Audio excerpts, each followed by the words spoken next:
Hello दोस्तों, मैं आपका दोस्त आपके लिए लेकर आया हूँ लूसेंट बुक का नया संस्करण। आज हम लोग देखेंगे भूगोल का दूसरा पेज। उसके पहले हम लोग पहले पृष्ठ के कुछ प्रश्न देख लेते हैं।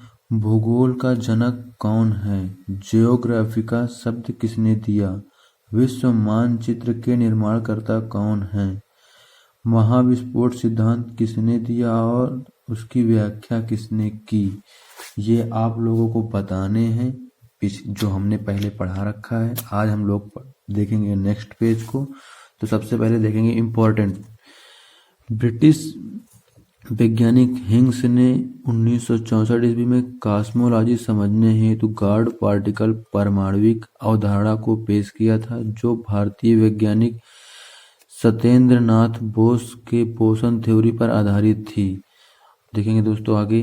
ब्रह्मांड का वर्ष 10⁸ प्रकाश वर्ष है। प्रकाश वर्ष दूरी का मात्रक होता है। ब्रह्मांड में अनुमानतः 100 अरब मंदाकिनी हैं। प्रत्येक मंदाकिनी में अनुमानतः 100 अरब तारे हैं। हम लोग जाने ही मंदाकिनी क्या होती है। हमारी पृथ्वी की अपनी एक मंदाकिनी है, जिसे दुग्ध मेखला या आकाशगंगा मिल्की वे कहते हैं। ये पूछा गया प्रश्न है। अब तक ज्ञात इस मंदाकिनी का 80% भाग सर्पीला है। इस मंदाकिनी को सबसे पहले गैलीलियो ने देखा था। आकाशगंगा की सबसे नजदीकी मंदाकिनी को देवयानी कहते हैं। आकाशगंगा की सबसे नजदीकी मंदाकिनी को देवयानी कहते हैं। नवीनतम ज्ञात मंदाकिनी ड्वार्फ मंदाकिनी है। आर्यन नेबुला हमारी आकाशगंगा के सबसे शीतल और चमकीले तारों का समूह है। अब हम लोग देखेंगे सौरमंडल के बारे में। तो सौरमंडल प्लेनेमस सौरमंडल से बाहर बिल्कुल एक जैसे दिखने वाले जुड़वा पिंडों का समूह है। सूर्य सौरमंडल का प्रधान है। यह हमारी मंदाकिनी दुग्ध मेखला के केंद्र से लगभग 30,000 प्रकाश वर्ष की दूरी पर है। मैंने बताया था ऊपर कि प्रकाश वर्ष दूरी का मात्रक होता है। इसका परिक्रमण काल दुग्ध मेखला के केंद्र के चारों ओर एक बार घूमने में लगा समय 25 करोड़ वर्ष 250 मिलियन वर्ष है, जिसे ब्रह्मांड वर्ष कॉस्मोस ईयर कहते हैं। सूर्य अपने अक्ष पर पूर्व से पश्चिम की ओर घूमता है। सूर्य एक गैसीय गोला है, जिसमें हाइड्रोजन 71%, हीलियम 26.5% एवं अन्य तत्व 2.5% होता है। सूर्य का केंद्रीय भाग क्रोड कहलाता है। दोस्तों, ये बात आप जरूर याद रखना कि सूर्य अपने अक्ष से पूर्व से पश्चिम की ओर घूमता है। उसके बाद हम लोग देखेंगे कि सूर्य के केंद्र पर नाभिकीय संलयन होता है, जो सूर्य की ऊर्जा का स्रोत है। सूर्य की दीप्तिमान सतह को प्रकाश मंडल कहते हैं। सूर्य की दीप्तिमान सतह को प्रकाश मंडल कहते हैं।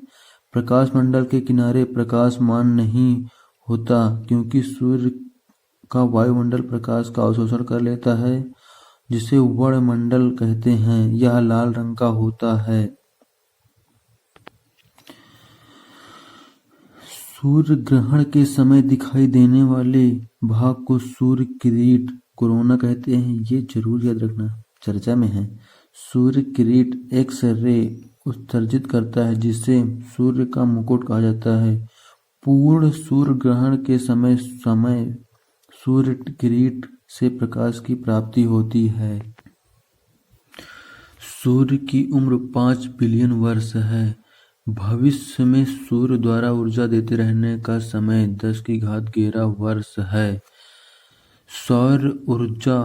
सौर ज्वाला को उत्तरी ध्रुव पर ऑरोरा बोरियोलिस और दक्षिणी ध्रुव पर ऑरोरा ऑस्ट्रेलिस कहते हैं। इसे आप दक्षिणी ध्रुव है, ऑस्ट्रेलिया से याद रखेंगे, ऑस्ट्रेलिस। ये पूछा जाता है। सौर ज्वाला को उत्तरी ध्रुव पर ऑरोरा बोरियोलिस और दक्षिणी ध्रुव पर ऑरोरा ऑस्ट्रेलिस कहते हैं। सूर्य का व्यास 10,92,000 किलोमीटर है। सूर्य का व्यास 13,92,000 किलोमीटर है, जो पृथ्वी के व्यास का लगभग 110 गुना है। सूर्य हमारी पृथ्वी से 13 लाख गुना बड़ा है और पृथ्वी को सूर्य ताप का 2 अरबवां भाग मिलता है। अंतरराष्ट्रीय खगोल शास्त्री संघ इंटरनेशनल एस्ट्रोनॉमिकल यूनियन IAU पूछता है कि प्राग सम्मेलन 2006 के अनुसार सौर मंडल में मौजूदा पिंडों को निम्नलिखित श्रेणियों में बांटा गया है। ऐसे ही बता दिया। परंपरागत ग्रह ये पूछते हैं दोस्तों, बुध, शुक्र, पृथ्वी, मंगल, बृहस्पति, शनि, अरुण, वरुण एवं इसे याद रखेंगे तो आपको बहुत फायदा होगा। बुध, शुक्र, पृथ्वी, मंगल, बृहस्पति, शनि, अरुण, वरुण। बौने ग्रह प्लूटो, चेरान, सेरस 2003 UB 313 बौने ग्रह प्लूटो, चेरान, सेरस 2003 UB 313। लघु सौर मंडलीय पिंड धूमकेतु, उपग्रह एवं अन्य छोटे खगोलीय पिंड ग्रह वे खगोलीय पिंड हैं जो निम्न शर्तों को पूरा करते हैं। ये पूछता है दोस्तों आप ऐसा नहीं समझना कि ये नहीं पूछता। जो सूर्य के चारों ओर परिक्रमा करता है उसमें पर्याप्त गुरुत्वाकर्षण बल हो जिससे वह गोल स्वरूप ग्रहण कर सके, उसके आस पास का क्षेत्र साफ हो, यानी उसके आसपास के अन्य खगोलीय पिंडों की भीड़ ना हो। अब हम लोग देखेंगे कि इनको ग्रहों के किस भाग कैसे भागों में बांटा गया। जैसे आंतरिक ग्रह जिसे पार्थिव ग्रह कहते हैं, जो पृथ्वी से सूर्य की ओर आने वाले जो ग्रह हैं उन्हें पार्थिव ग्रह कहते हैं। जैसे बुध, शुक्र, पृथ्वी एवं मंगल को पार्थिव ग्रह कहा जाता है क्योंकि ये पृथ्वी के सादृश्य है, मैंने बताया था। बृहस्पति ग्रह जो बृहस्पति से वरुण तक जाते हैं, जैसे बृहस्पति, शनि, अरुण व वरुण को बृहस्पति ग्रह कहा जाता है। बृहस्पति, शनि, अरुण व वरुण को बृहस्पति ग्रह कहा जाता है। अब हम लोग देखेंगे नेक्स्ट क्लास में और इन उत्तरों का जवाब आपको देना होगा। अगर आप नहीं दे पाएंगे तो नेक्स्ट क्लास में हम इनका उत्तर देंगे।